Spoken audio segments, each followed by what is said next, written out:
morning, good morning. Welcome to another Good Morning Grief Devotion. It's your boy, Pastor Corral and Duncan Sr. So happy and excited to have this wonderful opportunity to come to you today to lead you in a very special way in today's Good Morning Grief Devotion. This is the daily grief devotion that is strategically designed to help you to navigate through your grief one day at a time. What is grief? I'm so glad you asked. Grief, my brothers and sisters, it is the natural, normal, and necessary response to loss, change, and transition that results in the expressions of feelings and emotions. That grief is what you feel on the inside. Mourning is how you reveal it on the outside. Therefore, we don't suppress it, but we express it. We don't ignore it, but we explore it. We don't conceal it, but we reveal it. We don't lock it up, but we let it out. And that's why we shout good morning, because mourning is a good thing. And I'm so glad that y'all are here with us today as we lead you in today's Good Morning Grief Devotion. Make sure you like, share, tag somebody in this post. If you know somebody that's dealing with loss, change, and transition, primarily the death of a loved one, this is where they need to be, because we're going to help them to navigate through what they're going through. They need to join this community, be a part of this village as we continue to press forward and do this great work. So today, y'all, let's get this devotion cracking. Today is day 241. We're going to talk about I can retreat to my comfort zone. I can retreat to my comfort zone. Let's talk about it. In grief, my comfort zone is the place and the activity that I find comforting. In grief, my comfort zone is the place and the activity that I find comforting. When I'm fatigued and worn down, I know I can retreat to my comfort zone for rest and renewal. It is the place and the activity that you find comforting. In your grief, what is the place? What is the activity that you find comforting? As you navigate through this thing called grief, what is that comfort zone? What is that place that you find comforting? This comforts me as I navigate through my grief. This comforts me. What is that activity that you say, this comforts me? That I find a sense of peace. I find a sense of rest. I find a sense of renewal when I'm doing this as I navigate through my grief. What is that comfort zone? Because this is what you got to know about that comfort zone, y'all. It's important. You can find when you're worn down, you can retreat to your comfort zone for rest and renewal. Retreat. You know how like usually doing old school movies, they get into a fight, they be like, retreat, retreat.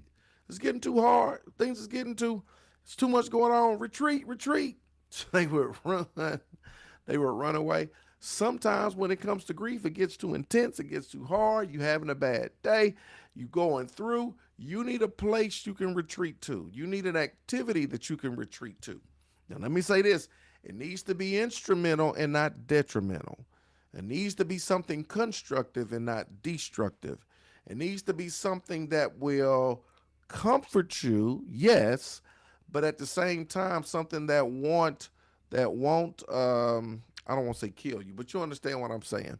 Something that will be beneficial and instrumental and not detrimental. Because there are some places and some activities that we retreat to that, y'all, we're going to end up compounding the problem, right?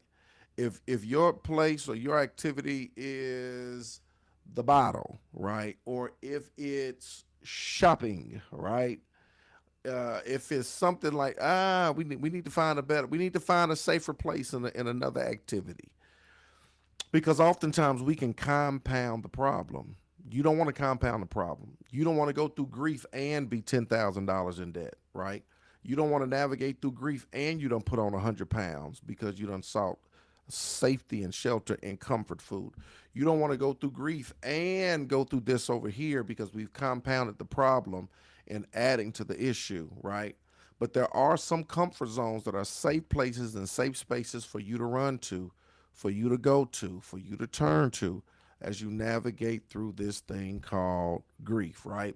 So what is that comfort zone? What is that place that you go to? Here it is. Check this out, fellas and sisters, men and women. I might cozy up on the couch, binge my favorite TV show, or I might putter around in my yard. I might shoot hoops in the driveway. I don't know what you want to do, but what is it? I love it, y'all. I might cozy up on the couch, putter around in the yard, shoot hoops in the driveway. Yesterday, y'all, became a plant daddy, right? Went and bought my first two plants. I'm looking forward to my plant journey. Amen. And went out and got me a couple of plants. And somebody sent me all of these wonderful benefits of plants and plant life and all of these stuff. And I'm just looking forward to the journey of taking care of them and watching them grow and feeding them and all of these wonderful things. What is that activity for you? Putter around in the yard. That's a good thing. And if you got that desire and after you finish your yard, come to my yard, right? Help a brother out. Come to my yard. But what is that activity? Is it cozying up on the couch? Binge watching TV can be awesome. Is it doing yard work? Is it planting flowers? Is it shooting hoops? Is it some type of physical activity? Is it walking? Is it aerobics? Is it working out? Is it lifting weights? Is it cooking? Is it getting in the kitchen? What is that activity, right, that you could retreat to that has become a comfort zone to help you to navigate through this thing called grief? Whatever and wherever helps me relax and feel that sense of comfort and relief, that's my comfort zone. And guess what? It's a good place to be. It's a good place to be. Here's the final thought, y'all. Through mindfulness, I can find comfort wherever I am. Through mindfulness, I can find comfort wherever I am. Do me a favor, y'all. What's that comfort zone for you? I need y'all to drop it in the comments. Drop it below. What is that comfort zone for you? What is that comfort zone for you? What is that place or what is that activity for you? What is that place? What is that activity for you? What is that place? What is that activity for you? What is the place? What is the activity? What is that place? What is the activity? I know for me, one of my places is the kitchen, and I love to cook, y'all. Ooh, I love to cook. That's my element. Give me some nice music playing and scratch. I cook from scratch. I did a video about that. Man, I just get lost. I get lost in the sauce, literally, right? It's a place I love to be. Oh, I love it. I love it. I love it. I love it. I love it. I love it. Binge watching Netflix shows. I love it. I love it. I love it. They say that if you, well, just in hobbies in general, they say if you work with your hands, then your hobby needs to be something that stimulates the brain. Then they say if you work with your mind all the time, your hobby needs to be something with your hands, right?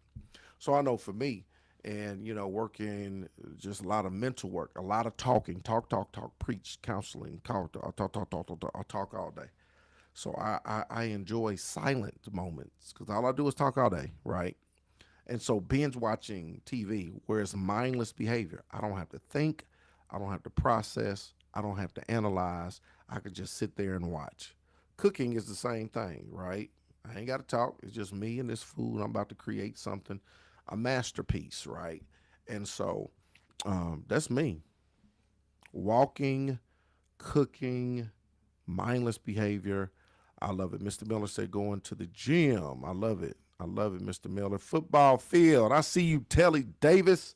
Football field, because you live there. You might as well just go ahead and get you build you a room and a bed and all that other stuff there, right? Because you be there all the time. Reading. That's what I'm talking about. I love it. I love it. Reading and working out. Yes. I'm looking at all these books on my desk right now. Being by water. Now you done said something right there, Nikisha Folks. You done said something right there. Being by the water. Take me to the beach. I'm telling you.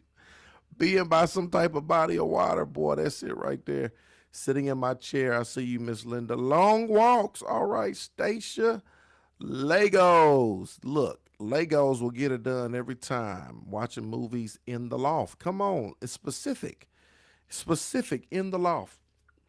Is there something special about the loft, or is that the getaway place? Playing games on my phone, because that's exactly what Mama gonna do. She gonna miss my text message, but she gonna play her games on her phone. Yep, the kitchen too. I love it. Baking, I love it. Yep. Reading and binge watching, I love it. I'll catch the replay. No problem. We're talking about your comfort zone. What is your safe place?